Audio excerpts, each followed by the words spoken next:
Claire Diao de la revue AO Télé, le magazine panafricain sur le 7e art, nous a rejoint. Mais avant, je vous propose de découvrir le film de Kaouter Benania, le combat solitaire et sans merci d'une Tunisienne pour tenter de faire condamner ceux qui l'ont violée. Estelle Martin.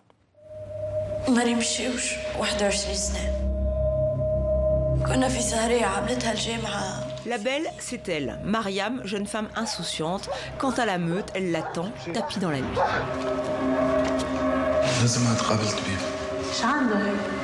Ça parle d'un viol, mais on ne montre pas le viol. Ce n'est pas la violence directe qui m'intéresse, mais c'est notre rapport à l'institution. La violence comme ça, sournoise, cachée. Une jeune Tunisienne violée par des policiers, cette histoire vraie, Kaouter Benania l'a tournée comme un thriller. Je voulais que les spectateurs plongent comme ça dans l'instant, dans le moment, dans le temps réel. Et le temps réel au cinéma, c'est le plan séquence. Je voulais aussi que la caméra elle épouse sa vibration et sa pulsion à elle. Au début, c'est son compagnon d'infortune, Youssef, qui la pousse à défendre ses droits. Mais peu à peu, la jeune femme s'émancipe et s'affirme. On a l'impression qu'elle est entourée de vautours, avec tous ces hommes qui sont là, qui la regardent d'en haut. Je pense que dans ce film, elle prend conscience avant tout, avant la citoyenneté, la patrie et tout, du fait d'être femme. Et pourtant, on peut aussi y voir le portrait de la Tunisie d'aujourd'hui, même la réalisatrice en cours. Peut-être inconsciemment, je pense à la Tunisie dans cette période de transition, à cette jeune démocratie qui se bat, qui lutte pour avancer malgré les menaces, malgré les dangers. Effectivement, en fin de compte, je me dis que l'héroïne de mon film, elle ressemble un peu à cette Tunisie en transition. Une Tunisie qui se cherche et qui finit par se révéler comme son héroïne. Alors Claire, ce film a été un véritable coup de cœur à AO Télé.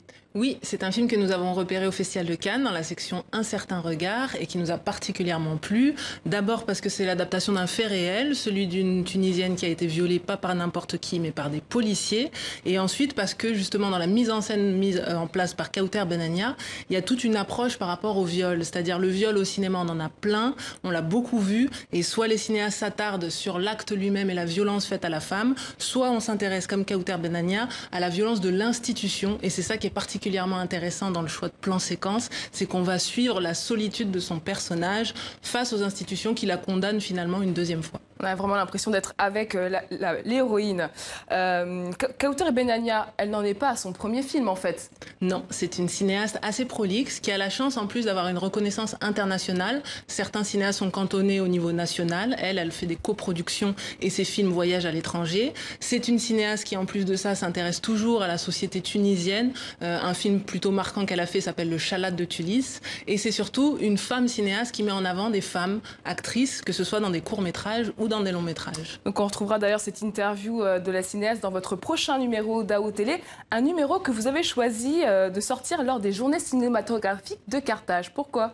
Parce que le principe de notre vue, c'est de sortir à l'occasion des grands rendez-vous cinématographiques du continent, que sont les JCC, donc le Festival de Carthage, le FESPACO au Burkina Faso ou le Festival de Durban en Afrique du Sud. Plutôt qu'être minoritaire dans des grands festivals comme Cannes, Venise, Berlin, nous souhaitons attirer l'attention sur les grands festivals du continent. Et Carthage en est un. Ça n'était pas créé par n'importe qui, mais par un critique de cinéma, Tahar Sheria, en 1966. C'est un rendez-vous de tous les cinéphiles. Il célèbre cette année sa 28e édition. Et donc nous serons comme d'habitude au rendez-vous. Et cette année, à l'honneur, les cinémas algériens et sud-africains.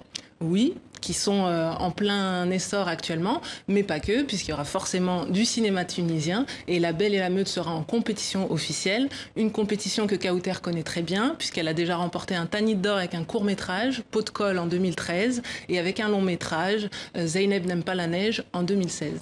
Et pour ceux qui ne participeront pas aux journées cinématographiques de Carthage, pas d'inquiétude, le film sort le 12 novembre en Tunisie et il est à l'écran en France depuis le 18 octobre. Merci Claire Diao, je rappelle que vous êtes la cofondatrice de la revue panafricaine de cinéma AO Télé et le numéro 8 sort cette semaine.